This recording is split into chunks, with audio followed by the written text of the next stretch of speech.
Is going on, everybody? Alright, we're going back into it. It's Overwatch League. It is stage number 4. I'm hyped. So, Reaper and May patch is going to be in, but new Hanzo is not going to be in. That is a little unfortunate, as like I said, some people might not watch because they don't feel connected because it's technically a different patch that they're on. But on the other hand, Hanzo is kind of AIDS right now. He's pretty horrible to play against. I think he needs some fine tuning. But anyway, so they said that because like when they were pausing a game, because whenever they need to pause a game in Overwatch League, of course they're in custom games. They're not playing competitive on the stage. They're doing a custom game, so it makes sense for them to. They have like their spectators, and then they have somebody that if somebody says, "Oh, my computer's having an issue here," they pause the game. And apparently they were having issues with pausing on the most current patch for Overwatch, so that's why they could not include the most current patch. I mean, I'm okay with that reasoning. I understand. I could see why that's an issue. So I'm not ragging on Overwatch too hard for that. We'll see how that develops it. Like I said, though, I'm actually kind of glad. I feel like you'd see a lot of Hanzo, and I'm kind of sick of Hanzo right now. He's in every comp game for me, at least on console. So this is it. It's the first week of the last stage of the season. New York, they're just, this is gonna be about locking up the main spot, the top spot for them. I think the Uprising and the Spitfire will be fighting for that second seed. Teams like the Dynasty, they're just going to want to win matches, just improve, get that spot. And then you got teams like the Outlaws and the Gladiators trying to make their way in. I do think Outlaws are in 7th right now, Gladiators are in 8th. They have the same record. Outlaws have a better match differential, so that's why they're ahead of the Gladiators right now. And the Valiant and the Fusion are both 2 games ahead of them. I think that the Outlaws or the Gladiators will make it. I think one of these teams will make it. I think I'd be leaning to Gladiators right now just because of the map pool. It's a good map pool for them. If Tracer really isn't, because a lot of people have been saying they don't think Tracer is going to be nearly as effective in the meta. Some people are thinking there's going to be 3 support for a decent amount of maps, like maybe a Mercy Zen Brigida look. So we'll see how that goes. But the Gladiators, they're a versatile team, so I think that whenever there's like a shift in the meta, it's not terrible for them at all. Plus, our Tracer play had been a little lacking in Stage 3, so if Tracer really isn't going to be too meta this stage, it's great for the Outlaws and the Gladiators. It's very bad for the Valiant in particular. I mean, they have 2 main Tracer players, and the other one, I mean, Soon plays Tracer and Widow and occasionally McCree. That's all he plays. And Bunny, Tracer is all he plays. So I feel like they're going to try to make Tracer work anyway, even if some of the other teams are moving away from it a little bit. So we'll see how that works out. Fusion, I think they could be in a little bit of trouble as well, but we'll see. They've just kind of been slumping for a extended stretch. So I think one of these teams, I would lean towards the Valiant right now, but it could possibly be the Fusion. I think one of these teams will drop out. They'll go like 5-5 and get passed up by either the Gladiators or the Outlaws, whoever rises up to the occasion this stage. So, without further ado, we're going in. First match of the week, 6 p.m. today, Central Time. We got LA Gladiators, San Fran Shock. Now, first 2 times these teams played, the Gladiators won pretty easily, but back in Stage 3, the Shock won 3-1. It was like their kind of coming out party in Stage 3. They went on to go 6-4 in the stage, had by far their best stage of the season. They doubled their wins from 2 stages in 1. So it was a great. Well, they matched in stages 1 and 2 combined. They had 6 wins. In Stage 3, they had 6. So they got up to 12. They're not going to make the overall playoffs, but I mean they still have a lot to play for. They're a young developing team. I think Architect was a really, really good pickup for them on DPS. Super has been an improvement over Nomi, and I think that he will only keep on improving. So yeah, there's a lot to like about the Shock. Like I said in my power rankings video, though, that they're a little inconsistent. They got their inconsistencies. Sometimes they look really bad, and they got like there were two matches, maybe three, where they just got 4-0'd last stage. I know it happened to the Dynasty and the Valiant. They just came out flat. They didn't play well at all. They didn't communicate. They were just all over the place. They get 4-0'd. So it's just like which shock team is going to show up. If like the good shocks show up, the shock that beat Philly, the shock that beat Gladiators, the shock that were close with. They had a close match with Excelsior, I want to say. I don't remember. They had a couple of close matches against some really good teams that they beat the Outlaws. So I mean, this shock team is very capable, but it's like, what shock team are we gonna get? The map pool is very interesting. Like I said, it's a good one for LA. Now we have hybrid maps first instead of assault. Then assault maps are second instead of first. Control maps are third instead of second, and then escort maps are still fourth. So this match, it's starting out with Blizzard World, moving into Horizon Lunar Colony, then going to Lijiang, and wrapping up at Watchpoint Gibraltar. Also, the fifth map. This is also excellent for the Gladiators. Absolutely excellent. I mean, the cards are on the Gladiators table. It's really up to them. They can. I honestly believe they could go 8-2 this stage and get into the playoffs, but it's gonna be down to them if they can perform. It's a great map pool for them. I think the meta, if it does shift, that's fine for them. If the meta doesn't really shift as much as people think it's going to be, they're still in a good spot. So it's theirs for the taking. Map 5 is Nepal, and that's one of the Gladiators. If not, I'd say it's probably their best map in the whole game, because it was between Nepal and Helios for a tiebreaker, and they're not good on Helios at all. So getting Nepal is absolutely huge for them. That's going to help them a lot in Game 5s, and I think there will be a decent amount of Game 5s this stage, at least as many as last stage. So, who do I think is going to win this one? Well, Gladiators, they're undefeated on Blizzard World. They're going to be attacking first. I like them on that map. I think they take it 1-0. Map 2 I think will be very close, but I also like the Gladiators in that one. The Shock 2CP has generally been their worst map type. So if there was one that they would lose, it would probably be this one. I think the Gladiators will actually go 3-0 in this one. They're really good on Lijiang. They haven't played on it since Stage 2, but still the Gladiators have been very good on Lijiang. The Shock have been a little out of sorts on it. Plus, a couple of the new guys like Architect, Super, Sinatra, they haven't played on some of these maps. They haven't played on Lunar Colony. They haven't played on Watchpoint. The only one they played on is Blizzard World. So I think it might be a little bit of an adjustment period. And like I said, all the Gladiators players, they haven't played on them in a while, but they will. But they have played on them. So I really think this, because of the maps and because of everything, it's really set up for Gladiators to go up 3-0. But if Shock plays their best, I could see them taking Game 1 and or Game 3. So I think this one will be very close. I think Shock will take Map 4. They'll take Watchpoint.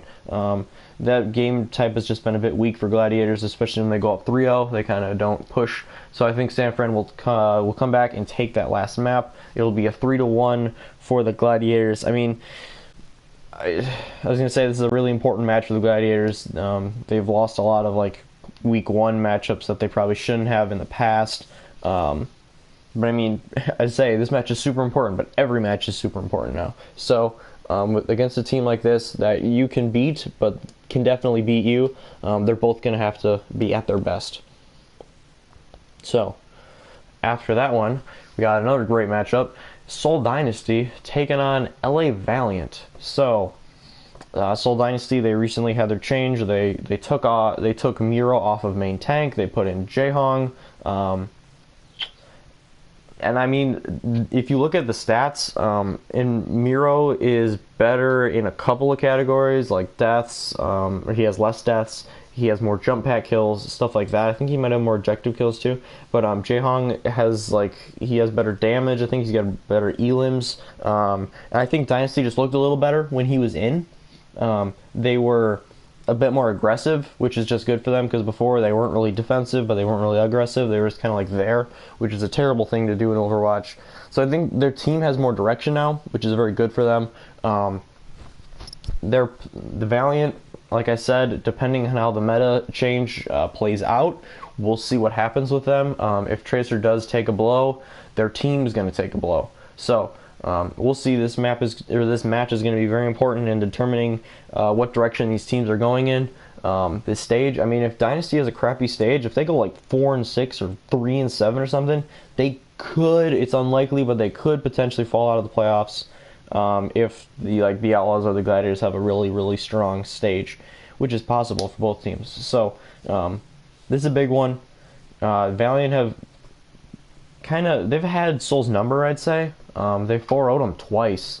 But I think Dynasty crushed Valiant in stage 2. Like Valiant won easily in stage 1, then Dynasty won easily in stage 2, and then Valiant won easily in stage 3. So we'll see. They're playing on Blizzard World, Horizon Lunar Colony, Lijiang Tower, and then Watch Point Gibraltar. Exact same as the first match. So I think for game 1, I want to give it to Soul. I think I will give it to Soul. As long as they can cap first point, I think that they'll get far enough so that they can hold Valiant.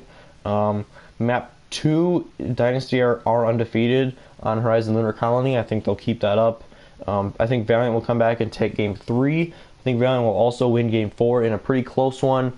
They'll go to 5, which will be a tiebreaker on Nepal. On Nepal, I like Soul better. I like the comps that they bring out. I think on Sanctum especially, they'll have the definite edge with the Orisa / Widowmaker combo. So I like Soul here. Like I said, these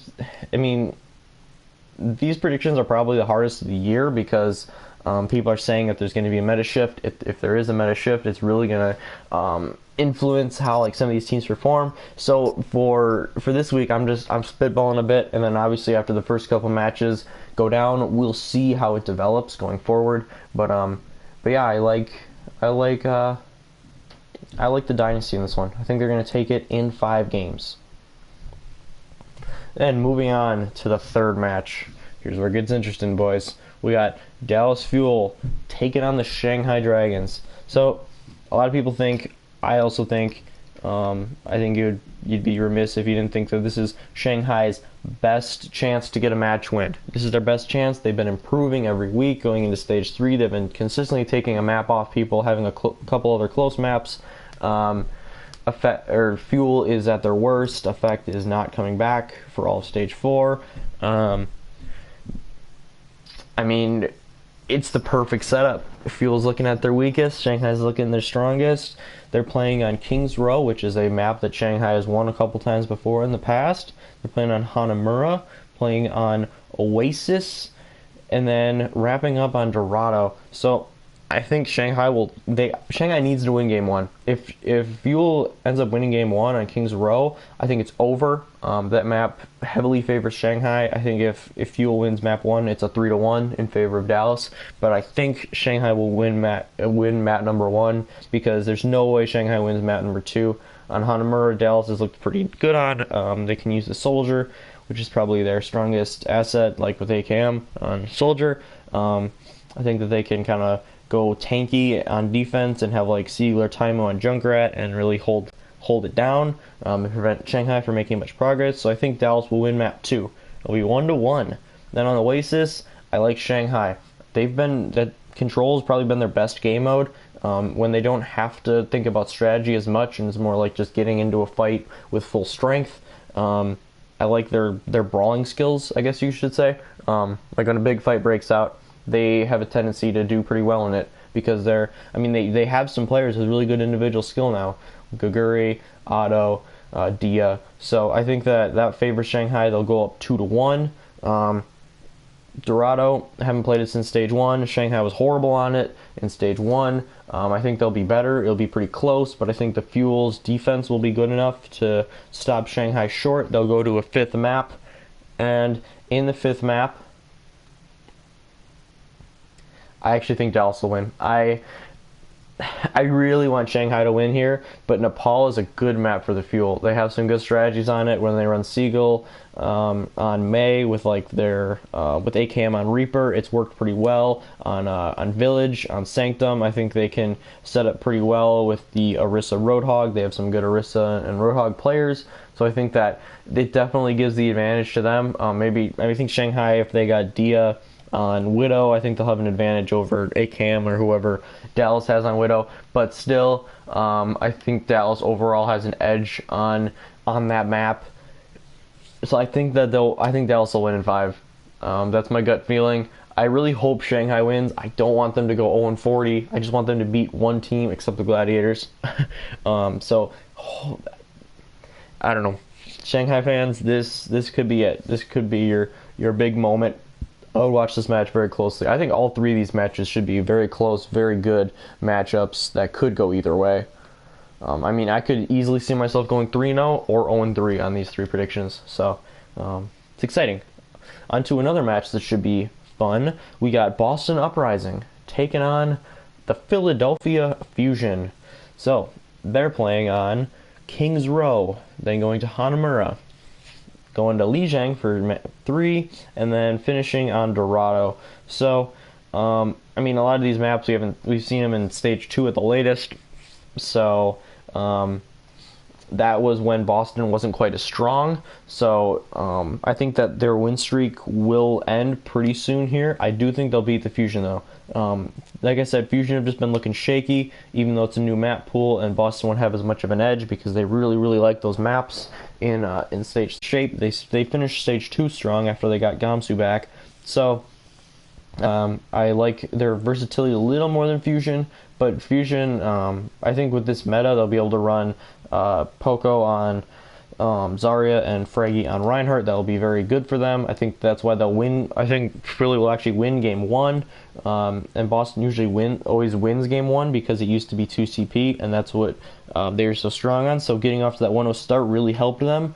But I think Fusion actually get us off to the 1-0 start. Then Boston Uprising will bring it back on game 2. They're really strong on 2 CP, like I just said. Philly's been a bit weaker on 2 CP, so I really like Boston here. I think they're going to punch them in the jaw right back after that game 1. They're going to tie it up at 1-1.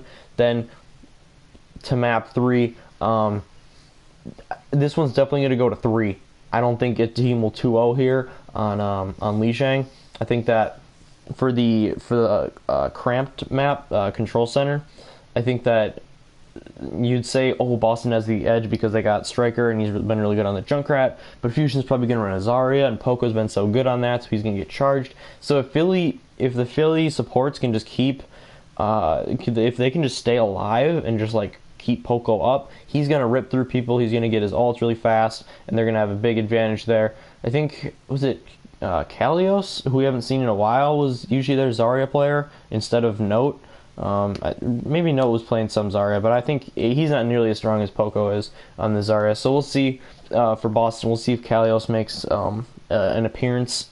But when they go to the other maps, I would say I like Boston, but they lost their Pharah player. You all know. So I think Fusion, if they run EQO on the Pharah, Boston will be a little bit in trouble. I think Fusion will take game 3. Going into Dorado, I think Boston will win that one pretty easily just because their communication's a lot better. And on Escort, when you're able to just like flow as a team and put together good stalls and get free push when even during fights, like depending on how the fight breaks out, I think Uprising has a definite edge here. I think they'll win game 4 pretty easily and send it to game 5. And then I got Boston edging the Fusion on Nepal. We'll see though. If it goes 5, it could go either way. I could see Fusion taking this one 3-1. I don't think this map pool is great for Boston. But yeah, I think that Boston will win it in a close matchup just because Fusion has been looking not really like themselves lately. Just a bit weak in general. EQO has been kind of lacking lately. Carpe hasn't been playing that much. They've been going more to Snillo. And with a map pool that's less Widow and Tracer centered, and with a patch that's less useful for Tracer, those are Carpe's main heroes besides like McCree, but McCree isn't that useful on most maps either. So I think that Philly's in a bit of trouble here. I think Boston will take them down. So moving into the second match of Thursday, we got New York Excel, Florida Mayhem. So they're playing on Kings Row, they're playing on Hanamura. Then Oasis finishing up on Watchpoint Gibraltar. I think Florida's in trouble. I think that this patch is not going to be great for them. It favors support play. Their support play has been kind of weak. It might get rid of some Tracer and Widow. Tracer and Widow is their strongest edge. They've shown that they can usually like tie Excelsior for a game. I don't think so this time. I think it's a 4-0 for New York. They're going to be experimenting. I'm really interested to see what they run for some of these maps like Hanamura and Kings Row. Like I said, Hanamura was a stage 2 thing, but New York didn't have Pine for stage 2, so we'll see if how they incorporate him on some of these maps. And this will definitely be the least close matchup of the week, I would say, without a doubt. So moving forward, we got the last match that I'll be previewing right now. We got Houston Outlaws taking on London Spitfire. So Houston Outlaws in the regular season are 3-0 against the Spitfire. The Spitfire did beat them in the Stage 1 playoffs. But like I said, regular season, it's been all Outlaws. It's actually funny. Between Outlaws and Gladiators, the Spitfire are 0-5 against. Against everyone else in the league, they're 20-5. So you can see a couple of these teams have really had their number. They're playing on Kings Row, Horizon Lunar Colony, Lijiang Tower, and then Watch Point Gibraltar. So I think this is finally the stage the Spitfire beats the Outlaws. Like I said, would not be surprised if Outlaws won. The only matchup I'd be surprised if I got wrong would be New York and Florida. And I really don't think I'll get that one wrong. So between the Spitfire and the Outlaws, I think the Spitfire really want their revenge. I think this map pulls a little bit better for them. The Outlaws, though, Kings Row has been a good map for them. If they can take that first map, anything can happen here. I could see it going to a Game 5. I think if London does take map 1, though, it's a 3-1 in favor of London. I do think that'll happen. It'll be a bit back and forth, but Spitfire they're starting to hit their stride. We'll see how much we see Birdring. Been harping on that for a while. We'll see if he is going to be fully back soon, if not now. So yeah, another great matchup to watch. Could go either way. Should be super competitive on every map. If Outlaws go up 2-1 going into Watch Point, then I think London's in some trouble there.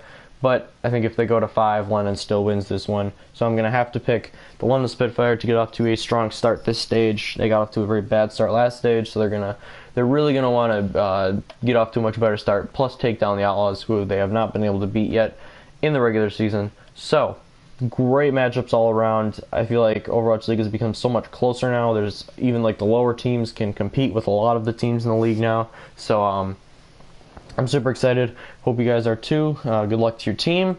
Hope you have a great couple days, and I'll see you on Friday.